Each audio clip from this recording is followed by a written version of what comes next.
Boa noite a todos e todas. Nós estamos começando aqui o segundo ciclo de debates aqui da Codemar, que é a Revolução Social de Maricá. Começando aqui hoje com um tema que é a gestão da pandemia do Brasil, o exemplo de Maricá. Queria dar uma boa noite a todos e todas que estão nos acompanhando aqui pelo site da Prefeitura, que estão nos acompanhando pelo Portal IG, pelo 247, pela revista Fórum. Hoje nós convidamos aqui um timaço que vai estar aqui discutindo essa questão da pandemia no Brasil, em Maricá, enfim, quais são os próximos passos, quais são os desafios que estão colocados, e dizer do orgulho de estar aqui mediando essa mesa no dia de hoje. Então, desde já, agradecer a presença do nosso grande companheiro, ex-ministro da Saúde, deputado federal Alexandre Padilha. Agradecer aqui. Valeu. Tudo bom, João? Um abraço aqui para Mozart e para a doutora Simone, aqui que eu estou vendo. Isso, agradecer aqui a presença do Mozart Salles, que foi secretário do Ministério da Saúde, do Ministério da Saúde, foi o secretário que articulou a implementação do Mais Médicos do Brasil, Mozart Salles. Agradecer mais uma vez, Mozart, a sua presença aqui no dia de hoje. E dizer também do enorme prazer de estar aqui dividindo essa mesa, que é essa que coordena todos nós aqui em Maricá, que trabalha dia e noite. É impressionante a devoção dessa minha companheira aí de dia a dia, que é a nossa querida companheira Simone Costa, secretária de Saúde daqui de Maricá. Uma boa noite para você também, Simone. Acho que seu microfone está desligado, Simone, tem que desblogar.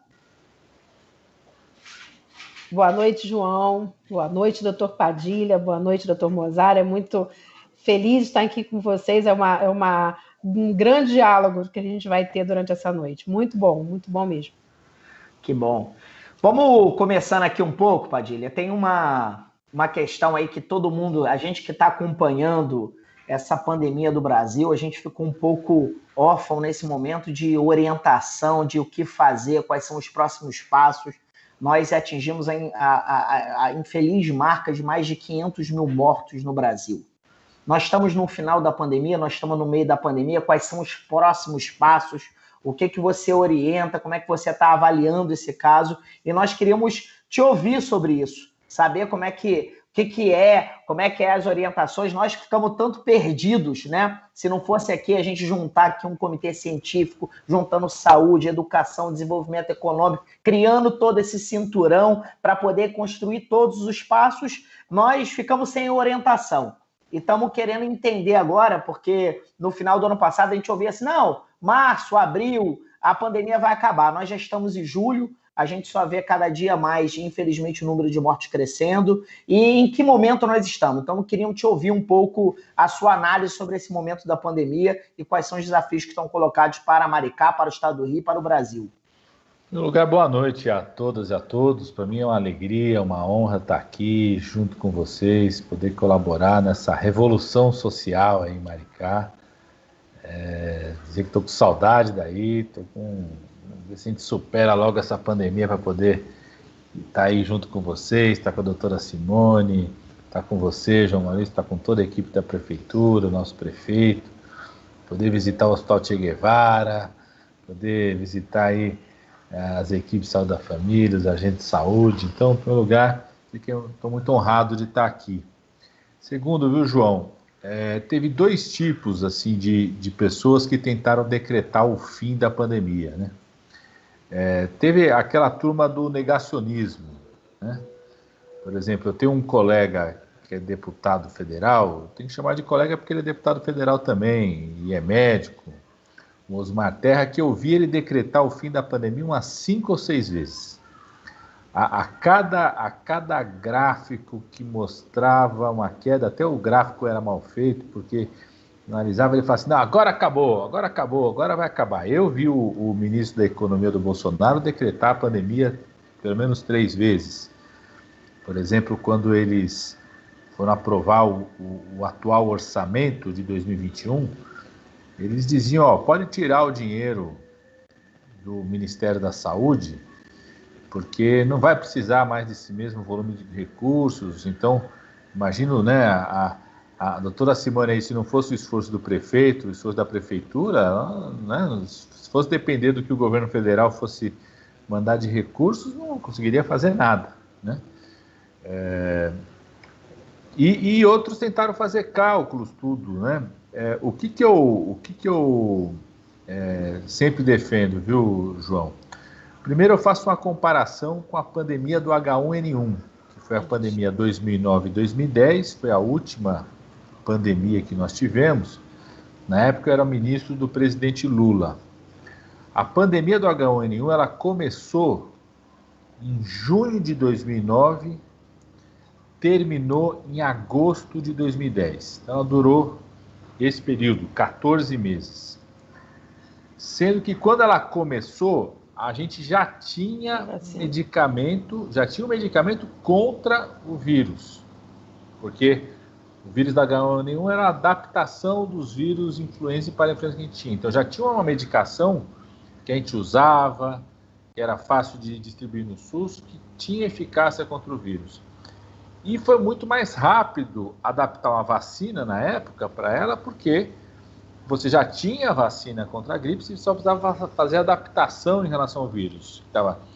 E o Brasil liderou a vacinação global, o Brasil foi um dos primeiros países a começar a vacinação no H1N1, a gente vacinou, em 3 meses nós vacinamos 88 milhões de pessoas, ou seja, se o Brasil hoje tivesse repetido o que a gente fez na H1N1, hoje já estaria, todo o grupo prioritário já estaria vacinado, do profissional de saúde, passando pelo profissional da assistência social, pelos trabalhadores aí da empresa de transporte, todo mundo da limpeza, todos os idosos, pessoas com deficiência, todos os professores, estaria todo mundo vacinado, agentes de segurança, né? Se o governo federal tivesse seguido exatamente o esforço que a gente fez na pandemia do H1N1. Então, a pandemia do H1N1, que o vírus era menos letal, menos agressivo, tinha medicamento contra o vírus e tinha uma vacina mais fácil de desenvolver, demorou 14 meses, ninguém pode achar que a pandemia da Covid-19 vai demorar menos, né? Então, nós começamos com a pandemia, foi decretada em março, e eu acredito que ela dure até o ano de 2022. Nós vamos entrar no ano de 2022, ainda com a pandemia declarada, porque uma pandemia é uma coisa global. Então, um país sozinho não consegue resolver a pandemia. Por exemplo, você pega ali Israel. Israel está com um percentual altíssimo de vacinação da população. Teve uma redução muito importante de mortes por conta disso, redução de casos graves, mas sozinho o país, continuam circulando pessoas de outros países, continuam surgindo mutações de outros países, pode reintroduzir em Israel, por exemplo. Agora, lá em Israel, eles estão muito preocupados com uma das mutações que é a principal causa aí de novas pessoas infectadas, né? Então, eu acho que a gente precisa mirar, João, o que fazer para enfrentar essa pandemia. A primeira coisa mais importante é aquilo que vocês fizeram em Maricá, que um município pode fazer com todo esforço, porque não tiveram apoio do governo federal. Que foi isso que a doutora Simone fez, o prefeito fez, juntar saúde, educação, assistência social, área de transporte, cuidar da cidade colocando a vida em primeiro lugar. Em primeiro lugar é a vida. A gente não recupera a economia, não mantém emprego se as pessoas não estiverem vivas. E ninguém vai fazer investimento no Brasil se não perceber que o Brasil consegue controlar a pandemia. É uma coisa só cada um pensar. Vamos supor que qualquer um consiga guardar um dinheirinho. Você guarda um dinheiro, um pequeno comerciante conseguiu guardar um dinheiro. Ele não vai ampliar o comércio dele enquanto ele não tiver segurança de que a pandemia vai estar controlada, que não vai ter que fechar ou reduzir, ou que as pessoas vão vir para o comércio, né? A recuperação disso depende do controle da pandemia, né? Então, o que a gente precisa? Primeiro, a gente precisa fazer o que vocês fizeram aí, só que tinha que ter sido feito em escala nacional. E o governo federal, infelizmente, não fez. E a gente está sentindo a falta disso em tudo. Até para pensar a estratégia de vacinação, a gente sente a falta de ter um comitê nacional que orienta, que estabelece, né, uma regra clara, né, Simone? Vamos vacinar o tal grupo, vamos vacinar o tal público, né? Então, Então, essa é a primeira coisa. Precisava recuperar isso que, infelizmente, nós não estamos tendo. Segundo, o governo federal tem coisas que só o governo federal consegue acelerar. Vou citar um exemplo aqui, João. Cuba acabou de anunciar bons resultados de 2 vacinas. 2 vacinas com resultados positivos. Vacina Soberana 2 e a vacina Abdala. Eu sei, inclusive, que Maricá tem acompanhado, inclusive, tem dialogado com a Embaixada de Cuba, um dos municípios tem conversado sobre isso, da possibilidade de se envolver. Imagina se o governo federal estivesse liderando essa conversa, já teria feito uma estratégia de avaliação, desenvolvimento conjunto da vacina, inclusive aqui, né? Assim que tivesse os resultados, poderia já estar avaliando os resultados aqui. Então tem uma ação que é do governo federal de relação internacional para trazer mais vacina, para acelerar as vacinas que tem, conseguir fazer os insumos, fazer com que a Fiocruz possa cumprir o cronograma dela de vacinação, resolver essa coisa da vacina Sputnik V, que é uma vacina, inclusive Maricá tem condições de vacinar mais rapidamente a população que for autorizada, ou seja, a gente precisa, antes de mais nada, ver como que nós vamos enfrentar essa pandemia que não tem data para acabar, né? Então, uma coisa fundamental é vacinação. Vacinação, vacinar, acelerar o mais rápido possível. Inclusive, a gente precisava do governo federal nos ajudando a fazer uma campanha, né, doutora Simone, de conscientização das pessoas sobre vacinação, de orientação de quem tomou a primeira dose e tomar a segunda dose, de quem foi chamado para tomar a primeira dose e não compareceu, da importância de tomar, né? O governo federal podia estar. Eu, quando era ministro, João, toda a campanha de vacinação, a gente entrava na TV ali, fazia pronunciamento, o presidente Lula tomava vacina, aí todo mundo ficava com coragem, ficava animado. O Bolsonaro até agora não tomou vacina, gente. Ele tem mais de 60 anos de idade, ninguém sabe se ele tomou ou não tomou. Ele, se tomou escondido. Ele botou lá o cartão de vacina dele escondido para ninguém saber se tomou ou não, né? A gente fazia essa divulgação, fazia essa orientação com muita força. Então, vacinar é muito importante, né? O segundo é o esforço que eu sei que vocês estão fazendo aí, que é de acompanhar muito de perto as pessoas, lá com a equipe de saúde da família, agente comunitário de saúde, unidade básica de saúde, né? O doutor Mozart, que está aqui, tem uma experiência fantástica sobre isso, de rastreamento, do acompanhamento das pessoas, porque a gente vai precisar disso. Não só para identificar os casos, mas eu, João, eu estou deputado federal, né? Fui ministro, mas continuo atendendo como médico, professor universitário. Toda semana estou com os meus alunos atendendo na periferia aqui de São Paulo e na periferia de Campinas. Todo dia que eu atendo, metade das pessoas que vêm tem algum tipo de sequela da Covid-19. Então, a pessoa teve a Covid-19, felizmente sobreviveu, mas ficou com algum tipo de sequela. Às vezes sequela no pulmão, sequela no coração, sequela no corpo, às vezes até uma sequela psicológica. Profissionais de saúde, né, doutora Simone? Muitos profissionais de saúde ficaram com sequela. A pessoa trabalhava na UTI, uma enfermeira experiente, um técnico de enfermagem experiente, às vezes um médico ficou com a sequela, não consegue mais voltar a trabalhar na UTI, né? Então, essas coisas, João, a gente vai ter que ir aquela coisa, você vai trocando o pneu com o carro andando. Nós vamos ter que já enfrentar desde já os impactos, as sequelas da pandemia, acolher as pessoas que estão com sequelas, cuidar dessas pessoas, reestruturar as equipes de saúde, né? Eu aprovei uma lei, João, o Bolsonaro vetou, mas nós derrubamos o veto no Congresso, que cria até uma indenização do governo federal para os trabalhadores de saúde que eventualmente tiveram que se afastar do local de trabalho por conta de sequela da Covid-19 e não podem mais voltar lá para trabalhar por conta de algum tipo de sequela, tem uma indenização financeira por isso.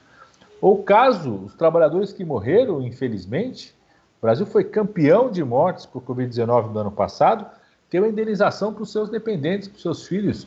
Tive que aprovar uma lei como essa, assim, do impacto que tem, sabe, João? Então, nós vamos ter que enfrentando a pandemia sem estabelecer data que vai terminar, sabe? E porque a gente esse vírus está surgindo cada vez mais mutações. Pode, por enquanto, nenhuma mutação, felizmente, todas as vacinas que nós temos são eficazes para as mutações que surgiram. Mas pode surgir daqui a 6 meses uma mutação que a vacina não funcione mais. Aconteceu isso com a H1N1, na 2009 e 2010. Pode surgir uma mutação que as vacinas que nós temos vão ter que adaptar a vacina, né? Vamos ter que ajustar a vacina. Vai ser mais rápido adaptar se isso acontecer, mas a gente vai ter que adaptar. Por isso que o Brasil precisa se preparar para ter muitas doses de vacina, acelerar o que tem. Ô, João, eu vi na comissão da Covid-19, no ano passado, cada produtor de vacina que surgia, a gente convocava lá, audiência pública, não era em restaurante, igual ficou denunciado essa semana, na audiência pública lá, pública, gravada, tudo.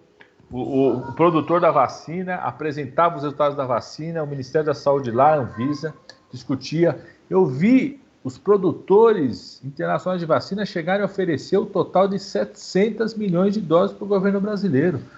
E o governo brasileiro não quis contratar. Era muito importante ter contratado. Aí as pessoas perguntam, Padilha, por que precisa de 700 milhões se a gente tem 200 milhões de brasileiros? Porque é importante ter essa contratação, esse compromisso de entrega, porque talvez a gente vai ter que vacinar mais de uma vez no ano que vem. Talvez a gente vai ter que adaptar as vacinas para uma mutação que vai surgir. Por isso eu quero dar os parabéns, inclusive, para a Prefeitura de Maricá, que está se dispondo a participar, inclusive, do desenvolvimento de vacinas, acompanhamento de vacinas, fazer parcerias, tanto com a Fundação Oswaldo Cruz, quanto com a vacina Sputnik V, quanto agora com essa possibilidade das 2 vacinas de Cuba poderem vir para o Brasil. É muito importante, porque talvez eu diria assim, hoje o mais provável é que a gente vai ter que repetir as doses de vacinação depois de 1 ano e meio, depois de 2 anos. Pode surgir uma mutação, uma variante que vai ter que se adaptar à vacina, né? Então a gente precisa estar preparado para isso, viu, João? Para esse cenário de uma pandemia que dure mais do que as pessoas imaginam. E o que a gente tem a fazer diante disso é salvar vidas e reorganizar a cidade, como vocês estão fazendo, para superar a pandemia, né? Reorganizar como?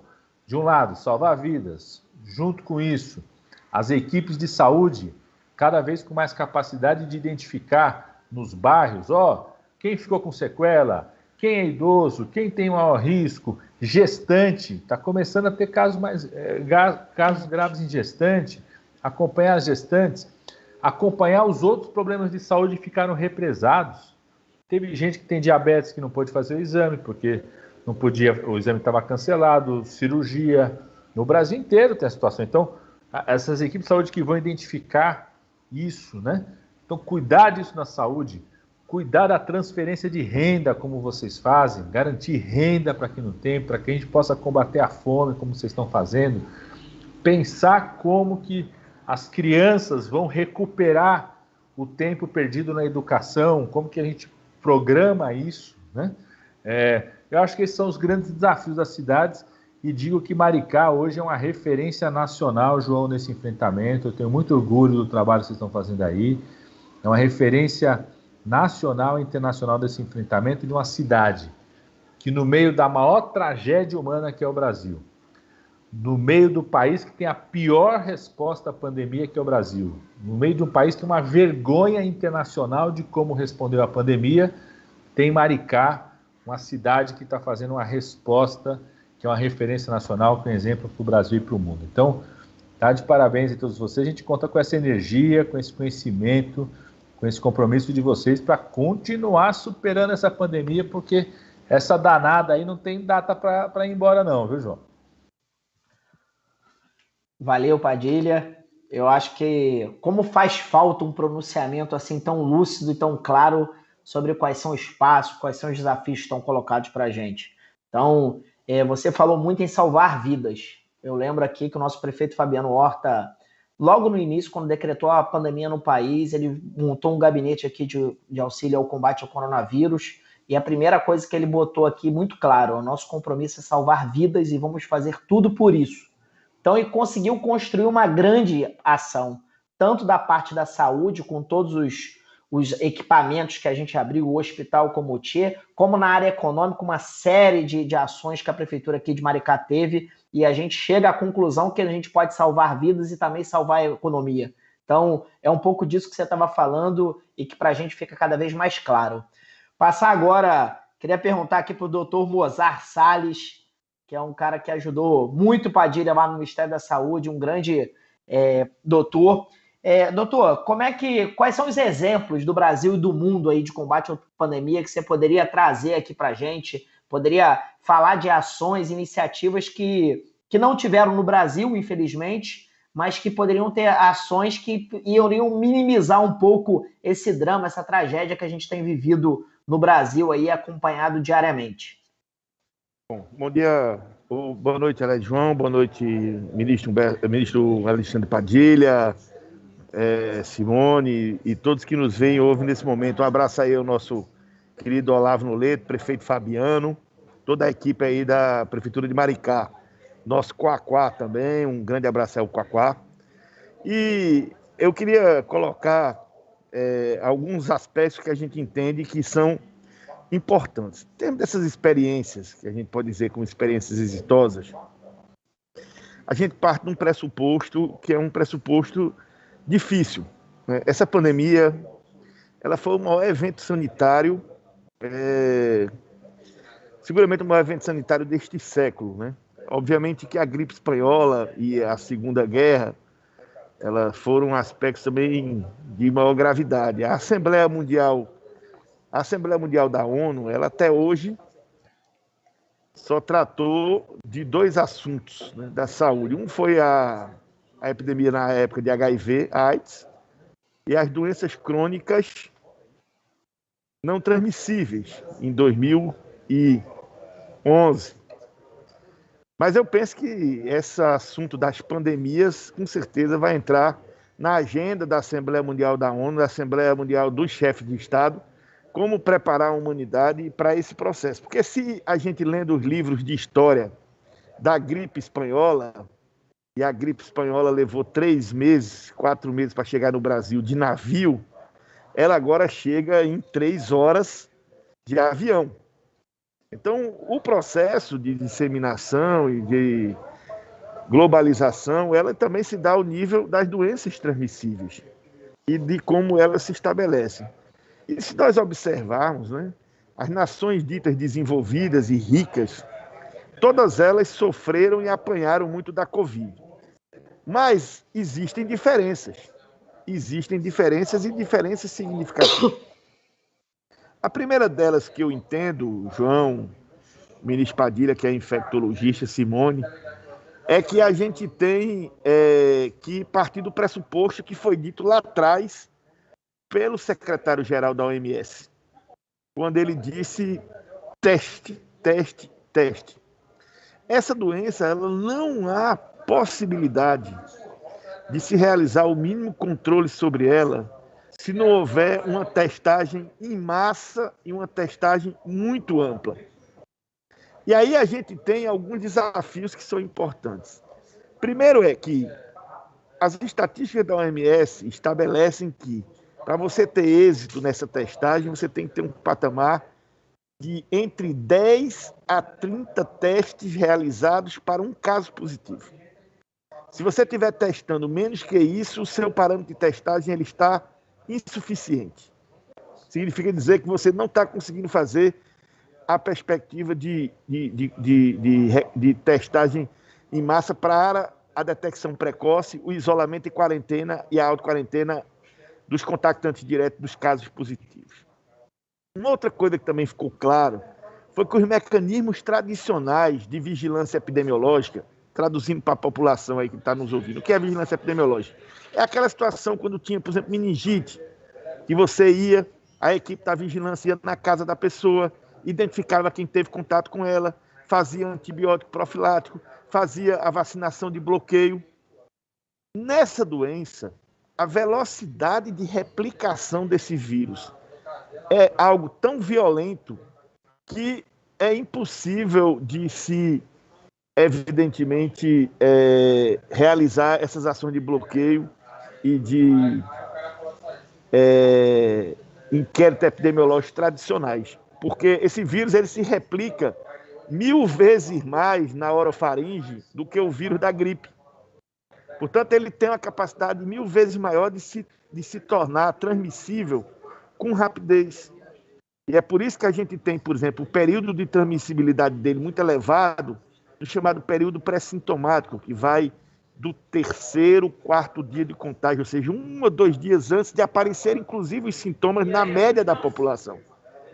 E, ora, você identificar e exigir uma quarentena de alguém que não está apresentando nenhum sintoma é muito difícil, porque a pessoa nem sabe que está doente, mas ela já está transmitindo a doença. E isso numa rapidez imensa. Então, essa perspectiva, ela mostrou que os países que fizeram o controle adequado foi porque tiveram uma testagem em massa, agressiva, muito forte.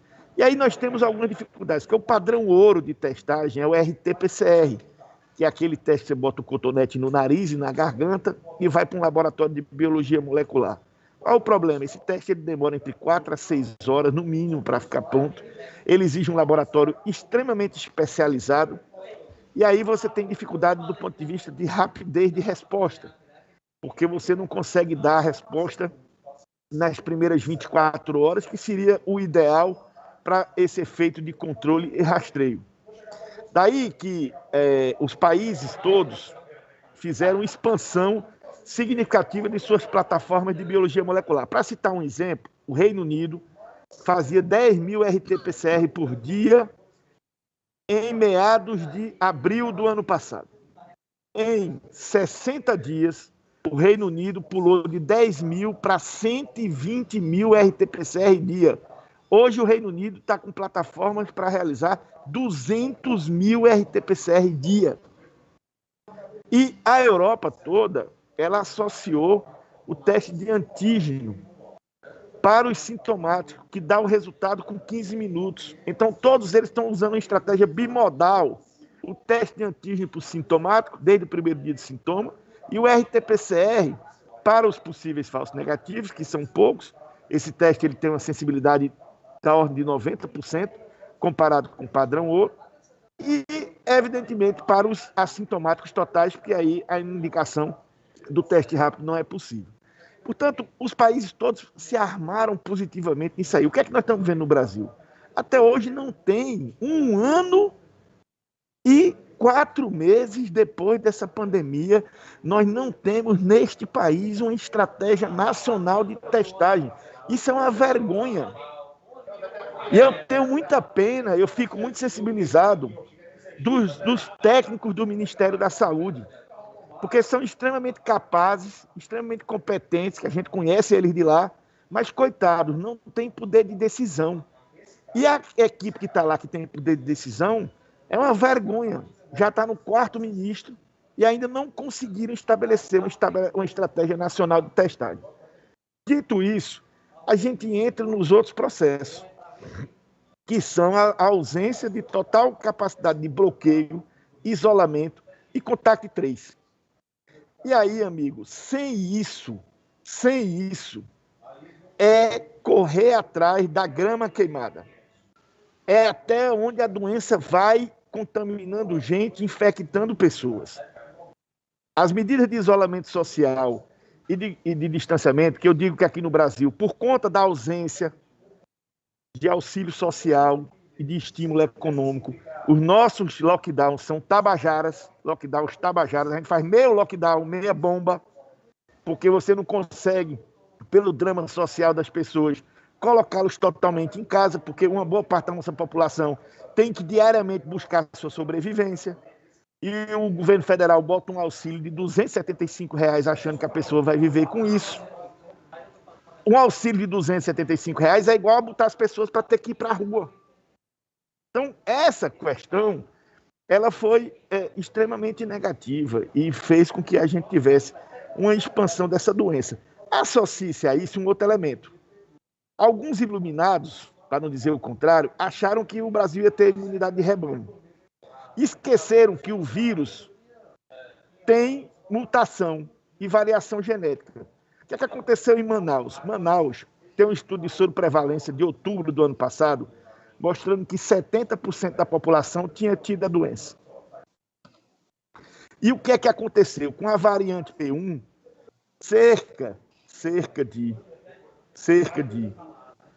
45%, quase 50%, aliás, 50%,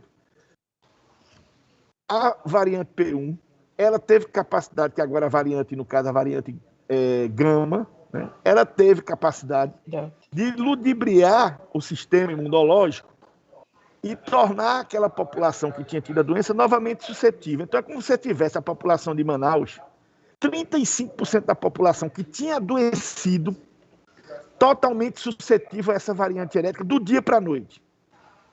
E o pior de tudo é que isso não teve uma vigilância genômica adequada para a identificação dessa variante com a rapidez que ela necessitaria, com a sua modalidade de infecção e transmissão diferenciada, com o paciente jovem e com rapidez, como ela aconteceu. Além de não ter vigilância genômica adequada, de não se preparar para esse processo e de perceber que isso estava acontecendo, aconteceram fenômenos totalmente absurdos.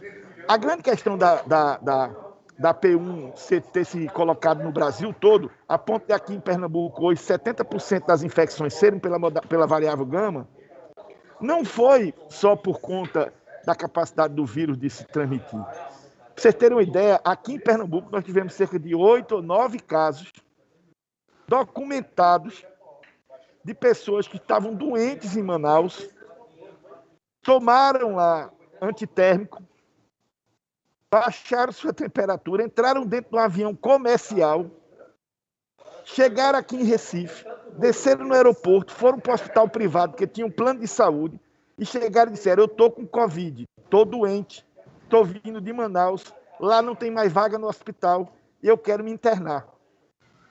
Só que essa pessoa veio com essa variante dentro de um avião, sem nenhum cuidado de evitar a transmissibilidade. Do jeito que isso aconteceu aqui em Recife, isso aconteceu em vários lugares. Então, veja a quantidade de erros. Não se identificou a tempo, achou que não ia ter variação, não teve vigilância genômica adequada e ainda deixou se espalhar desse jeito. Resultado, o país todo viveu. E esse é o grande medo que eu tenho com a variável Delta, que ela ainda não chegou no Brasil, está em pequenas quantidades, e a gente tem um risco de você ter a variante Delta como um elemento de que você vai ter uma equação entre vacinação, contaminação pela possível variante Delta, impossibilidade de testagem adequada, ausência de vigilância genômica correta e possibilidade de risco de uma terceira onda, o que seria dramático no nosso país.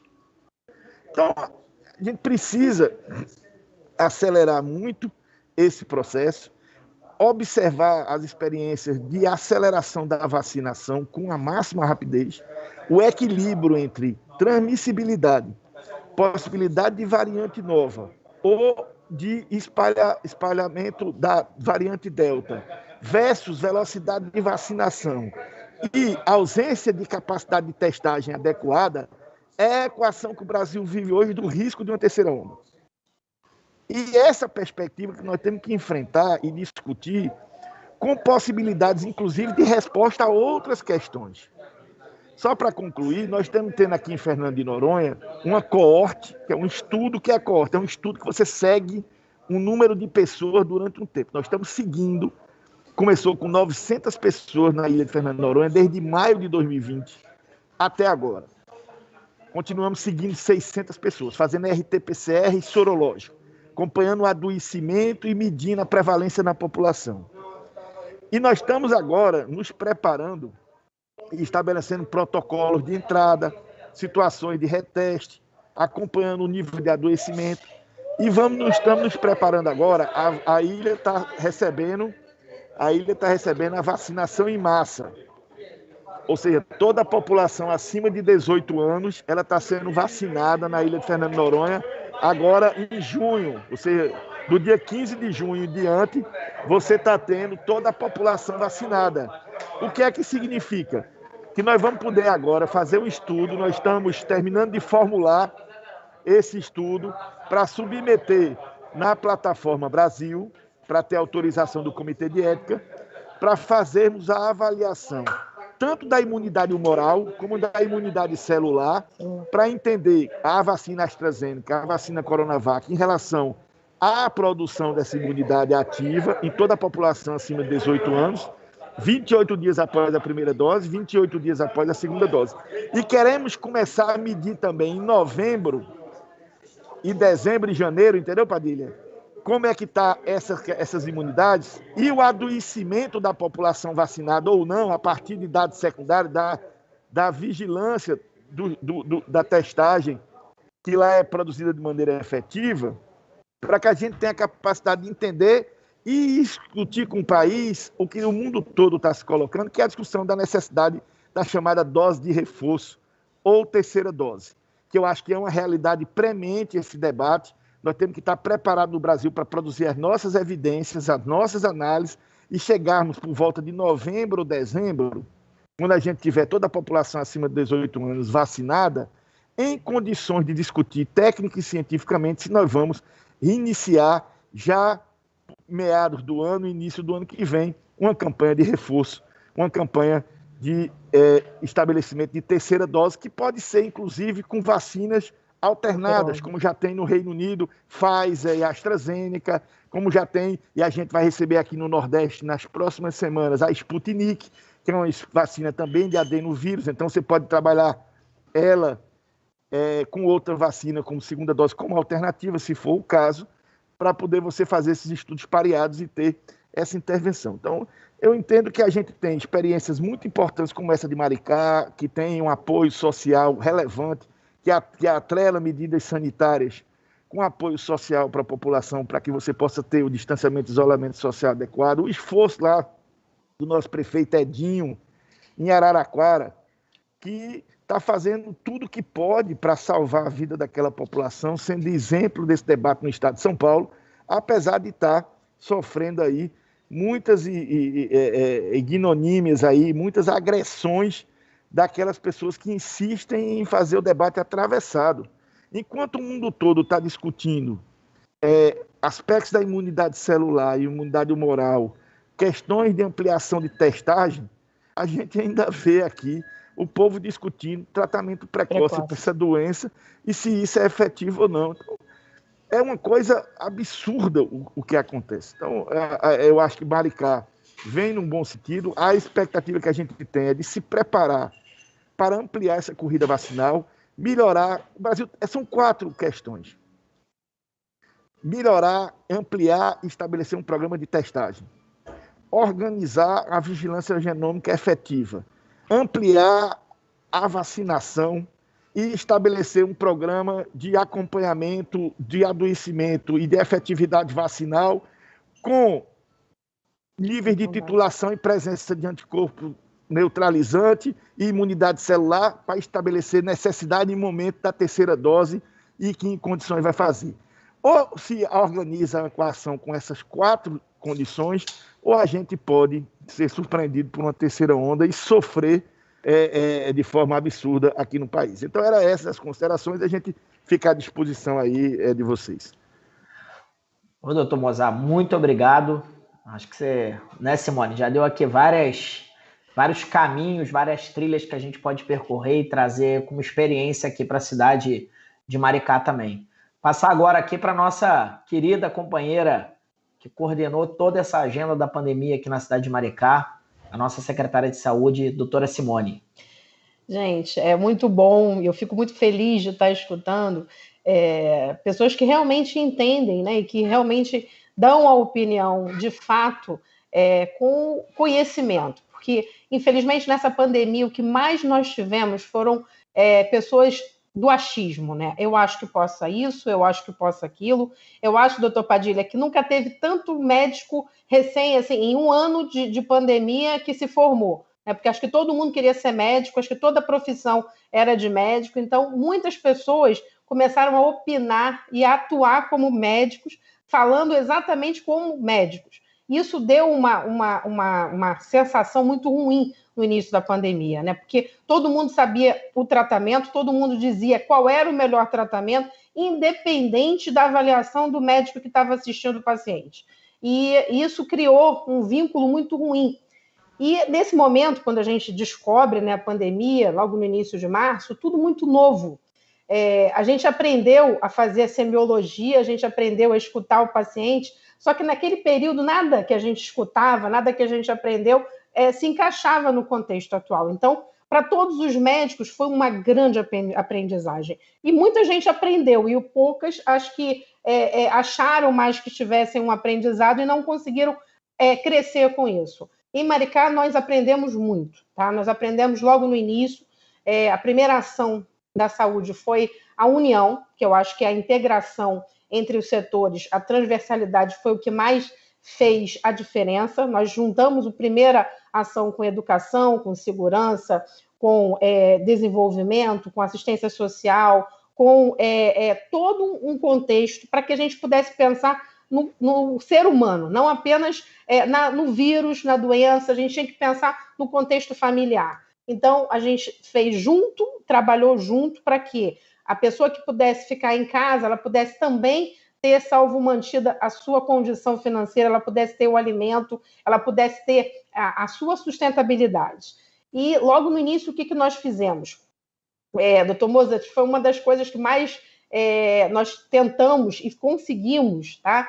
Foi a ação integrada entre a atenção básica, e os seus ensinamentos foram muito importantes, né? Porque os mais médicos trouxe o que é a saúde básica integrada principalmente na rede de urgência e emergência. Então, essa integração que é tão difícil, a gente não é mágica, mas na pandemia foi fundamental. Nós juntamos em várias reuniões a atenção básica, que é a ordenadora do cuidado, junto com a urgência e emergência, que era a porta de entrada do paciente.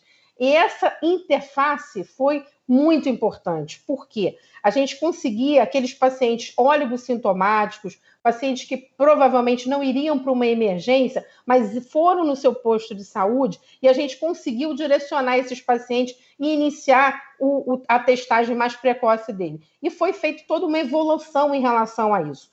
No primeiro momento, Maricá, ela tem uma particularidade, né? Ela é uma cidade que está crescendo muito, mas nós somos 100% SUS. Maricá não tem clínica privada, não tem hospital privado aqui. Então, todo mundo que tenha, inclusive, plano de saúde, ele vai parar no único hospital que nós tínhamos em Maricá, que é o Conde Modesto Leal, que tem 85 anos, ou seja, era a porta de entrada. E aí seria um grande problema você cruzar todas as pessoas com sintomas ou pessoas que estivessem assintomáticas no mesmo local. Então, nós criamos as tendas de atendimento por distritos, e isso nos ajudou muito, porque a pessoa era atendida na tenda, ela recebia a medicação, e ela fazia os exames necessários, e ela era orientada.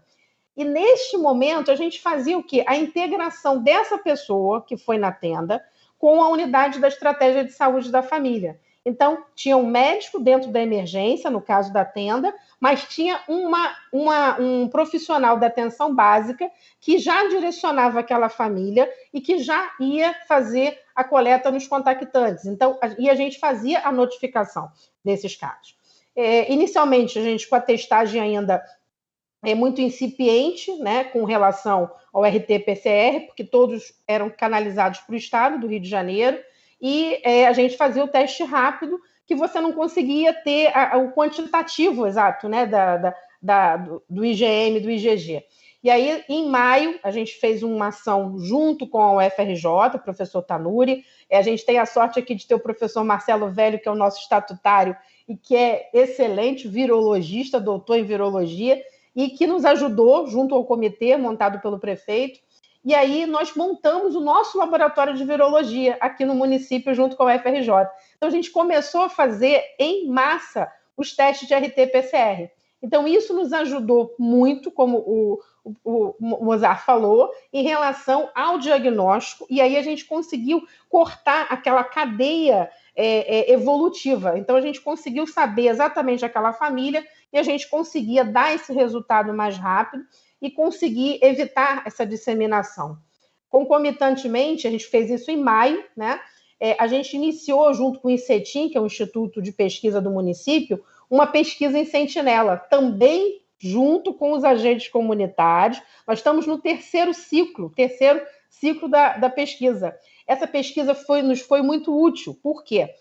Nós íamos para as residências aleatoriamente, tá? Nós colhíamos o RT-PCR e a sorologia, tá? E aí a gente conseguia saber o início e o contágio dessas pessoas de forma aleatória. A gente foi para os bairros que tinham mais incidência e a gente conseguiu saber exatamente as nossas áreas quentes, onde a gente tinha que ter uma intensificação, e inclusive a gente alterou algumas localizações das tendas decorrentes dessa nossa pesquisa em Sentinela, ou seja, uma integração que nos ajudou com dados para que a gente pudesse ter esse número preciso. E em maio, a gente conseguiu, graças a Deus, ele não tinha sido inicialmente locado para ser um hospital Covid, a gente fez uma unidade hospitalar de primeiro mundo, mas precisamos iniciá-lo como hospital para atendimento Covid. E no primeiro momento, todos os nossos leitos foram adaptados para o Covid, foram feitas, as equipes foram treinadas, nós fizemos treinamentos com um time de resposta rápida, que quem é médico sabe que é totalmente diferente de um paciente. Eu passei também pela H1N1, eu era diretora de uma unidade hospitalar aqui em Maricá, e a gente viu a diferença de evolução. Esses pacientes, no primeiro momento, quando a gente chegou em março, em maio, em abril e junho, eram pacientes muito mais idosos, eram pacientes com lesões renais mais graves, mas eram pacientes com umas lesões mais lentas, né? Então, a gente também conseguiu formar esse time de resposta rápida, aprendemos muito a nível desse tratamento, e aí foi se formando toda uma ação em relação ao Hospital Ernesto Che Guevara, que virou uma referência não só municipal, mas também para a região, porque os nossos leitos, desde o primeiro momento, foram regulados, eles sempre estavam na regulação do Estado, então atendia ao município de Maricá, mas atendia os municípios da Metropolitana 2 e também da Baixada Litorânea. Então, a gente recebia pacientes de Cabo Frio, Arraial do Cabo, Iguaba, e a gente conseguiu manter um tratamento de responsabilidade e, principalmente, na gravidade, a gente teve muitos bons êxitos, sabendo que era uma doença grave, principalmente nessa segunda, quando a gente começou a ter um índice maior da P1, onde nós mudamos o perfil do paciente internado, que antes era um paciente acima de 70 anos, e que a gente começou a ter um paciente de 40 anos, 45, 25, e esses pacientes chegavam muito graves, muito graves. Isso não aumentou o índice de mortalidade somente no município de Maricá. Nós tivemos esse índice de mortalidade crescente em todo o Brasil, porque essa variante ela fez uma evolução muito mais rápida, com lesões graves, inclusive lesões vasculares muito graves. A gente tinha pacientes com dedímeros altíssimos que evoluíam para embolia, e esses pacientes, infelizmente, a gente não conseguia ter o êxito, né? Mas em relação às taxas de mortalidade, a nossa taxa de mortalidade ainda é muito menor do que a taxa de mortalidade do Brasil. E a gente tem conseguido isso gradativamente, com o esforço de toda uma equipe, de um treinamento de toda uma equipe. Claro que é uma doença grave, onde o índice de mortalidade ainda é bem alto. Só que dentro da gravidade, nós ainda tivemos muito mais altas do que óbitos. E cada resposta positiva que a gente tem é um incentivo para a gente continuar tentando, né? Hoje mesmo eu estava no Tchê, e são histórias assim que a gente escuta. A gente tem um paciente com 51 dias de internado, tá? Um paciente com síndrome de Down, e ele tinha um bonequinho, que ele andava com aquele bonequinho o tempo inteiro. Então, ele pronava, o bonequinho pronava. Ele despronava, o bonequinho despronava. E aí, quando ele teve alta, a primeira coisa que ele quis, ele chamou o bonequinho. E assim, ele ter alta, retornar para a família, retornar para o convívio, isso não tem preço. Então, essa vida salva, esse retorno, né, que graças a Deus a gente tem tido muito mais do que a gente tem tido de óbitos, isso é muito gratificante. E aí foram várias ações em conjuntas. Chegou um momento que todo mundo, eu acho que todo o estado do Rio de Janeiro, quando a gente chegou, para mim, eu acho que foi o pior momento, né? Nós tivemos em março, né? Todo mundo achava que realmente a gente estava com um menor índice, que a gente ia ter uma redução dos números, e em final de março, início de abril, para mim foi o pior momento daqui nosso, da pandemia, onde a gente chegou com 100% de ocupação do Tchê, né, que é um novo hospital, e o Conde e a UPA também, porque nós tivemos que ampliar os leitos de retaguarda. Então, nós fizemos CTIs específicos, tanto no Conde, que era a nossa porta de entrada, o único hospital anteriormente, e na UPA também. Ou seja, a gente ampliou as nossas portas de entrada a ponto de que os nossos munícipes de Maricá, eles não saíram para ser internados em nenhum outro município, fora o município de Maricá. A gente regulou todos os nossos pacientes aqui no município.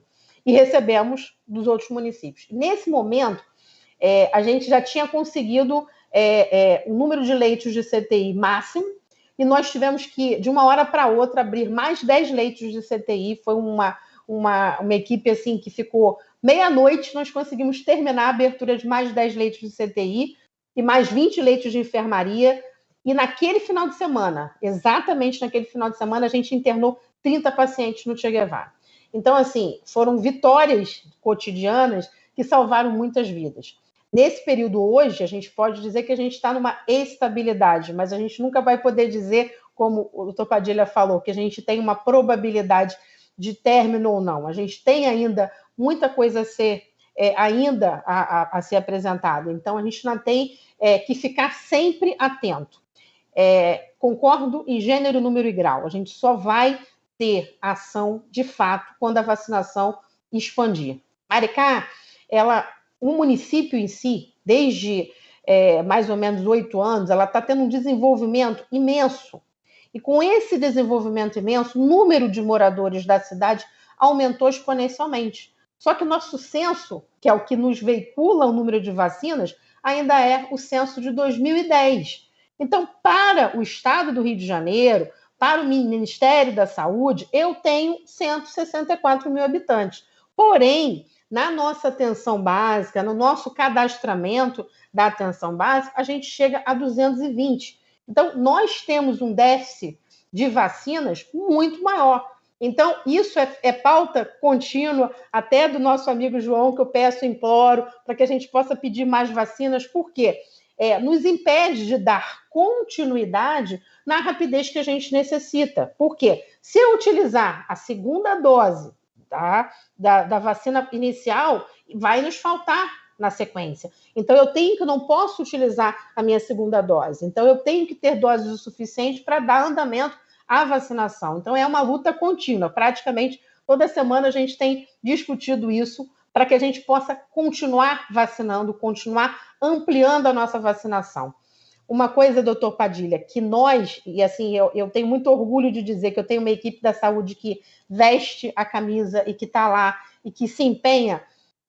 A gente tem uma equipe do Melhor em Casa que é excepcional, porque essa equipe do Melhor em Casa é uma equipe que é um apoio do Ministério da Saúde, que nós habilitamos e que nós vamos nas residências dos pacientes que têm alta do hospital. Então, eles têm alta hospitalar e aí eles saem já com o plano terapêutico deles já desenvolvido. Não só, agora muito mais para o COVID especificamente, mas nós temos para as outras patologias, mas especificamente para o paciente que teve o COVID, que tem alteração por causa da traqueostomia, que tem déficit motor. Então, este acompanhamento, ele se sente acolhido.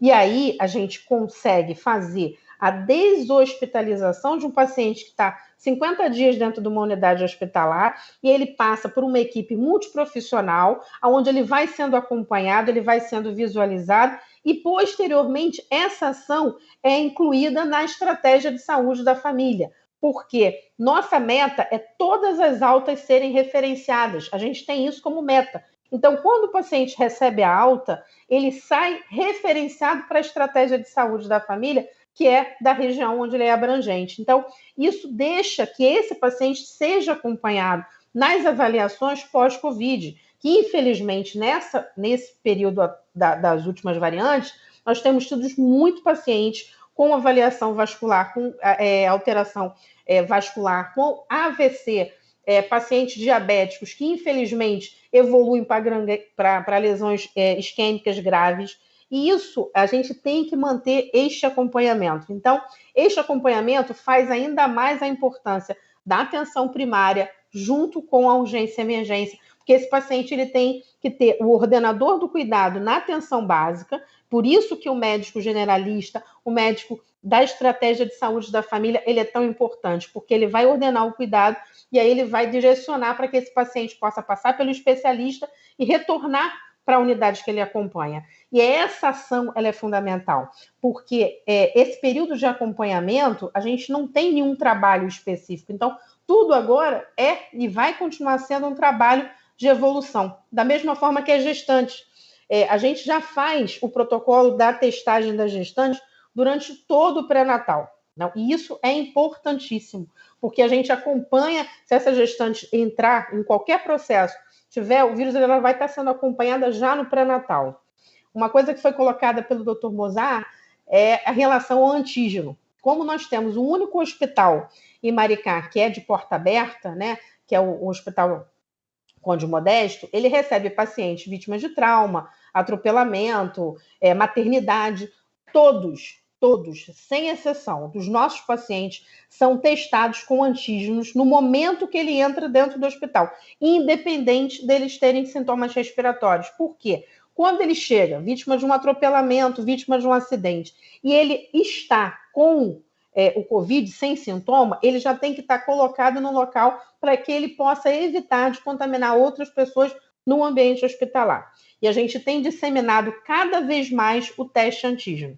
Nós fizemos essa ação e diminuímos também muito a contaminação dentro do hospital em relação ao Covid. Então, qual é a tua positividade? Você tem um padrão de positividade desse screening aí que você faz no hospital? Do paciente? O que nós fazemos? Nós fazemos os dois testes. Nós fazemos o antígeno e fazemos o RT-PCR. Nós temos 90% de positividade.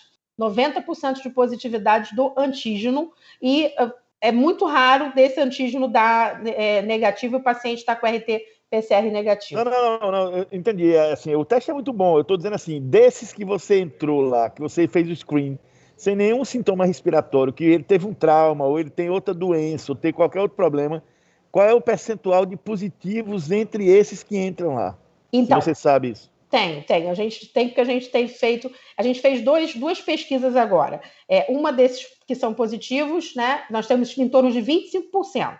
E nós diminuímos, doutor Mozart, com as visitas.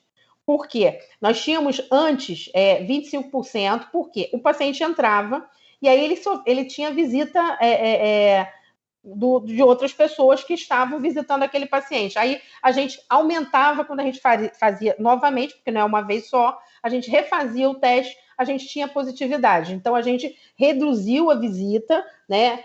Chegou um período que a gente até começou a reduzir, até na própria maternidade, para que só tivesse uma pessoa acompanhando, para a gente evitar exatamente essa contaminação, principalmente com os contactantes. Isso nos ajudou muito, muito, muito. Então, assim, a testagem dentro da emergência, ela nos ajuda principalmente porque, como é um hospital geral, a gente precisa ter essa ação. Quando a gente reduziu a visita, a gente começou a fazer testagem também nas pessoas que estavam como acompanhantes de longa permanência, a gente também começou a reduzir e aí também esse contágio também diminuiu. E para a gente, essa ação começa a ser uma ação que a gente também, junto com a UFRJ, no Hospital Ernesto Che Guevara, nesse último período agora de março e abril, a gente teve muitos casos de evolução muito rápida de pacientes muito jovens. Então, a gente também tem, dentro do Hospital Ernesto Che Guevara, nós temos uma diretoria de ensino e pesquisa, a gente também está solicitando para aprovação da CEP, para que a gente possa fazer um estudo do genoma desses casos específicos, para a gente poder também fazer um trabalho prospectivo. E são, principalmente nesse período agora de abril para maio, né, de final de março para maio, onde nós tivemos 279 internações. Foi o maior período de internação dentro do TIE, foi no período de março, abril e maio. Só uma outra pergunta. Quantos testes de RT-PCR dia vocês fazem? Quantos de antígeno? Então, nós fazemos por dia no nosso laboratório tínhamos a capacidade de 300, estamos ampliando para 500 testes dia no nosso laboratório de RT-PCR. E de antígeno, ela é muito, porque depende do número de pacientes, mas a gente tem, é ilimitado, dependendo do número de pacientes que entram. Eu tenho uma média de entrada por dia de 500 pacientes, 500, 600 pacientes, tanto no Conde quanto na UPA, e a gente faz em todos esses pacientes. E isso nos dá, nós fizemos também, Dr. Mozart, em todas, antes das escolas começarem, nós fizemos a testagem em todas as professoras, tá? Das escolas públicas e privadas também. Nós fizemos, aqui no município, nós fazemos a sorologia. Então, a gente também faz nos motoristas, fizemos na guarda, nós fizemos a parte da sorologia, e aí a gente também teve em torno, anteriormente das aulas, né? A gente tem feito isso regularmente, a gente teve em torno de 20% de positividade, e agora a gente está fazendo pós-vacinação. A gente ainda não está com os anticorpos neutralizantes, mas a gente já tem essa meta também de fazer esse acompanhamento junto com o FRJ também. Então, assim, a gente tem feito esse acompanhamento muito em conjunto. Temos trabalhado com a atenção básica, principalmente nos contactantes, tá? A atenção básica faz a avaliação dos contactantes, acompanha esses contactantes, isso também é importante. Nós temos um Bolt, onde o paciente recebe esse resultado que ele faz na tenda, então ele entra com o CPF dele e aí ele recebe o resultado dele pelo próprio telefone celular dele, onde diz se ele está positivo ou não, e aí a vigilância faz o acompanhamento desse paciente também. E todas as campanhas que a gente tem feito junto com a comunicação, junto com as unidades também básicas, não só, né, do uso da máscara, que é tão importante, mas também das medidas mínimas de higiene que a gente precisa ter, e a educação tem que ser permanente e contínua em relação a isso. O município, junto com esse processo, a gente conseguiu ter, né, agora, a nossa ocupação está menor em relação do que a gente tinha em maio, né?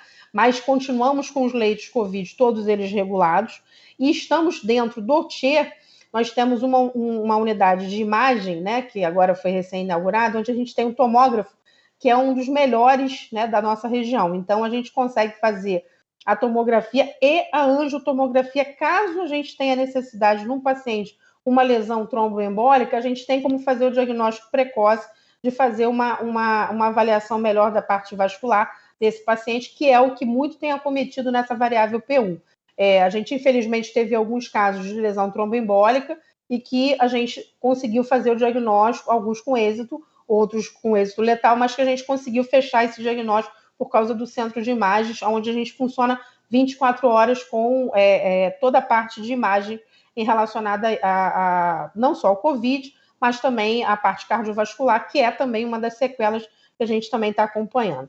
Estamos dentro do TIE fazendo já em testes do ambulatório pós-Covid, a gente vai manter uma equipe junto com a do Melhor em Casa, de deshospitalização, mas de acompanhamento das sequelas, principalmente da parte respiratória, com a parte da fisioterapia.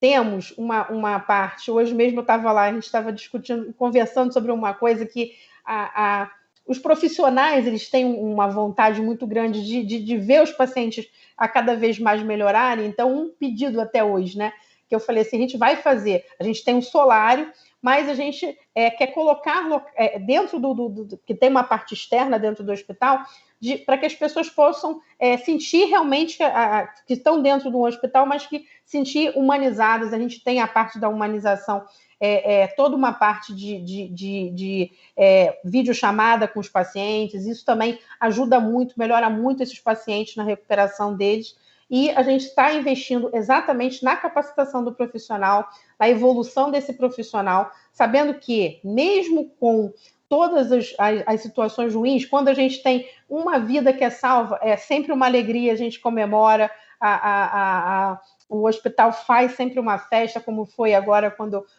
esse paciente que tinha síndrome de Down obteve alta, e assim, todo mundo vibra muito, todo mundo. Nós tivemos recente, doutor Padilha, uma puérpera de 25 anos, 21 dias pós o parto, gemelar, ficou entubada, grave, tentando ser estubada por diversas vezes e hoje está na residência dela. Então, isso não tem história, não tem nada que pague.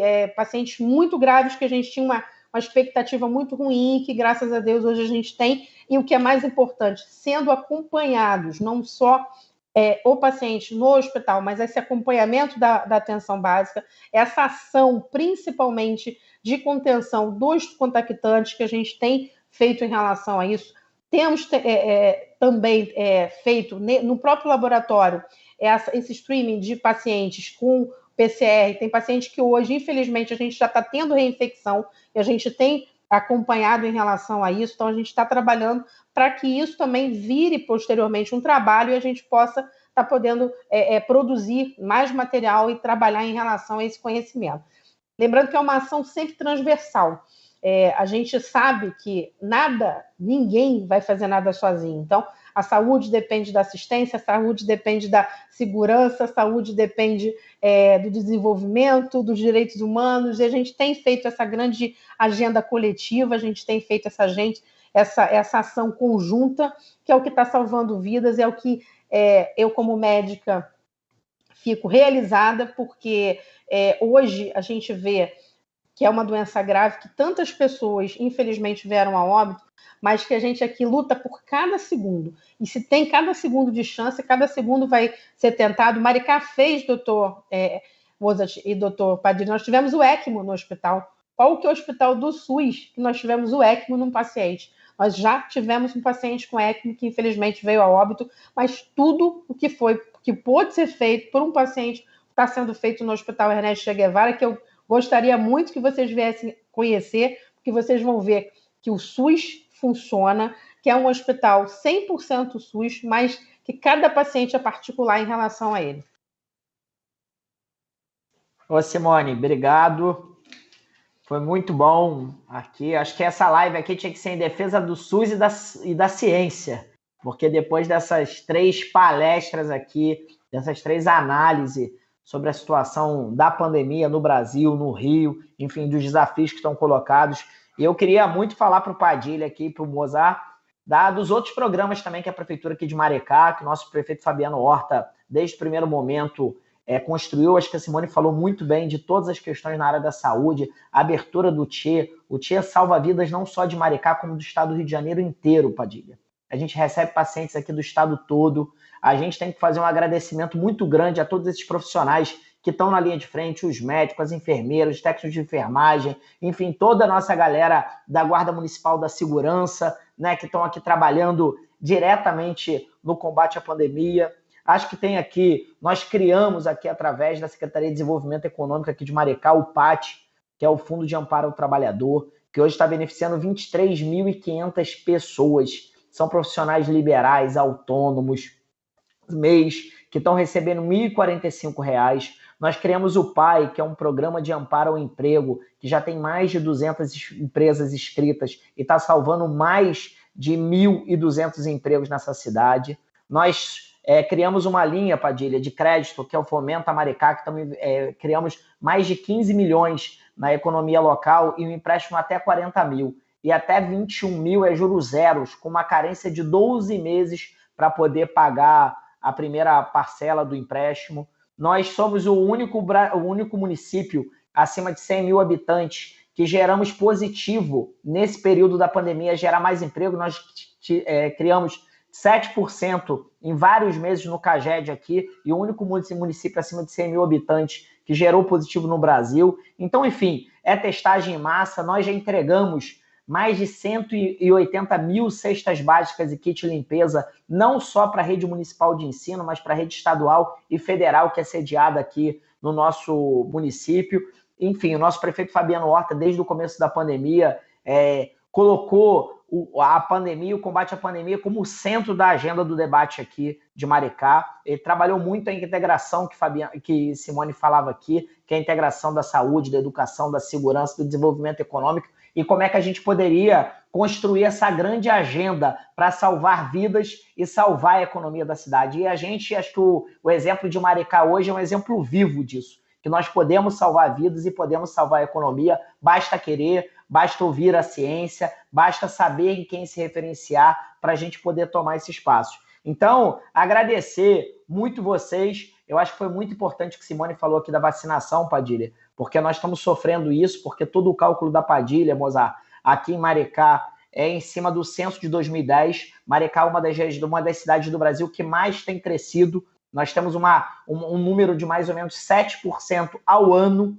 Então, uma das cidades que tem o maior crescimento populacional hoje do Brasil. E todo o nosso quantitativo de vacina está baseado numa Maricá de 2010, que não corresponde à realidade de hoje. Mas nós temos trabalhado muito aí intensamente, tinha um diálogo com o governo do Estado, eu e a secretária Simone quase toda semana falando isso, queremos acelerar o processo, acreditamos na vacina, fomos o primeiro município brasileiro a assinar o termo para poder adquirir a Sputnik V e estamos aqui abertos ao diálogo, convidar vocês também a estar sempre aqui, Padilha e o Mozart, que ajudaram muito a gente a construir também esses programas, a referenciar isso em toda essa agenda de combate ao coronavírus. E para mim está sendo um prazer mediar esse debate com essas 3 grandes referências aqui da medicina e do Brasil. Então, passar aqui agora para as considerações finais aqui do nosso companheiro Padilha, depois do Mozart e finalizar aí com a Simone.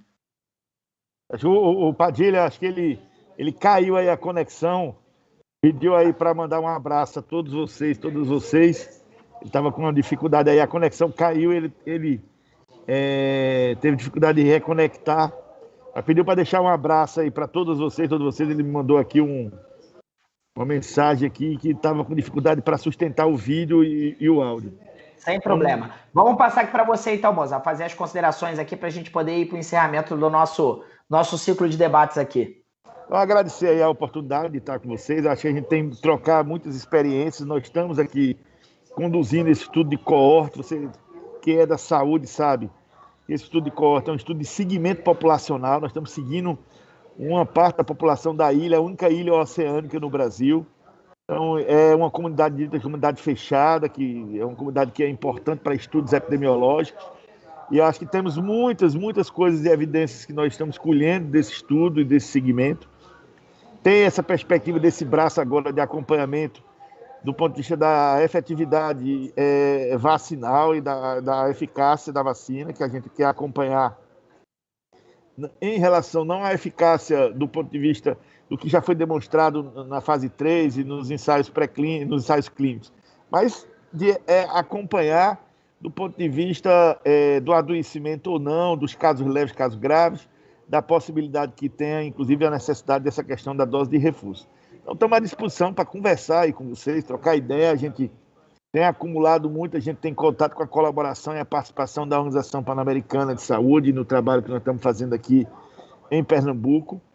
E parabenizar vocês por esse esforço, por esse trabalho aí de abertura de leitos, de conseguir dar referência para a população adoentada, de esforçar no sentido de ter uma proteção social adequada, que garanta as medidas de isolamento e distanciamento social, além do esforço de ampliação de testagem, acompanhamento de triagem adequada no serviço pré-hospitalar e intra-hospitalar de urgência, adequar a estratégia de testagem no ambiente educacional e melhorar as condições de diagnóstico rápido e efetivo para isolamento e auto-quarentena, que são as medidas mais efetivas para o controle da doença. Então, acho que vocês estão de parabéns aí pelo que tem realizado. Nós estamos aqui à disposição para conversarmos sobre quais as perspectivas que a gente tem.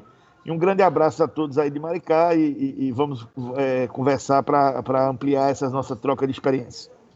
Obrigado, Mozart. É fundamental isso. Nosso município está aqui à disposição para poder ficar nessa troca, nesse intercâmbio, nesse combate aí ao coronavírus. Passar aqui para fazer uma consideração final, a nossa doutora Simone, secretária municipal aqui de Maricá de Saúde. Então, foi muito prazeroso, né, essa noite de debates. Também quero acompanhar de perto, doutor Mozart, esse estudo aqui no Rio. Está sendo feito também um estudo pelo município do Rio de Janeiro, na ilha de Paquetá, então é importante também a gente ter essa contribuição e ter essa troca de experiências, né? Lembrando que a gente também, aqui eu até tinha esquecido de falar, mas eu não posso esquecer, junto com a atenção básica, lembrando que você também tem muita ação em relação a isso, é o desenvolvimento do esporte, que a gente também está fazendo uma ação junto com a Secretaria de Esporte, nos pacientes pós-Covid para a recuperação da capacidade motora. Isso também está sendo um estudo que a gente já está desenvolvendo junto com a atenção primária, que também depois vai nos levar a frutos, e é essa troca de experiências é que é tão importante que a gente possa estar desenvolvendo, aprendendo com essa pandemia, e esse aprendizado servir para que a gente possa, daqui a um tempo, a gente poder salvar mais vidas e trazer isso como um legado. Muito obrigado também a João e todos que estiveram participando dessa live. Agradecer também, Simone, a todo mundo do ICETIM, que é nosso Instituto de Ciência e Tecnologia, que ajudaram muito nessa articulação, nosso presidente Celso Pancera e todo mundo que ajudou lá na articulação. Agradecer ao doutor Mozart, nosso ex-ministro Padilha, nossa companheira Simone. Esse ciclo de debates aqui, mês que vem, tem um outro tema. Enfim, é um espaço de diálogo, de troca, para a gente poder discutir os exemplos de Maricá e do Brasil sobre diversos temas. O tema de hoje foi o combate à pandemia, e eu tenho certeza que nós estamos aqui. O vírus ainda não acabou, temos que usar máscara, temos que usar álcool gel. Essa é a grande orientação, e temos que chamar todo mundo para se vacinar, que é a vacina que vai salvar a gente. Então, doutor Mozart, obrigado por você ter participado aqui. Simone, obrigado pela sua disposição aí diária. Eu que sou testemunha dia a dia com você, por todo o seu empenho, e extensivo a você o agradecimento a todos os profissionais de saúde que se têm dedicado a sua vida ao combate ao coronavírus. E agradecer também ao nosso ex-ministro Padilha por toda a sua dedicação de estar aqui trocando com a gente. Esse que foi um ministro referência, que construiu mais médicos, que estendeu as UPAs pelo país, que venceu o H1N1, e eu tenho certeza que médicos como vocês é que dão luz de esperança de dias melhores para esse Brasil. Então, muito obrigado, e agradeço a todo mundo por estar acompanhando aí na agenda da Codemar os próximos debates. Obrigado, gente. Valeu. Agradeço também todo mundo do portal IG 247, que estava acompanhando a gente, e a revista Fórum. Muito obrigado aí a todos.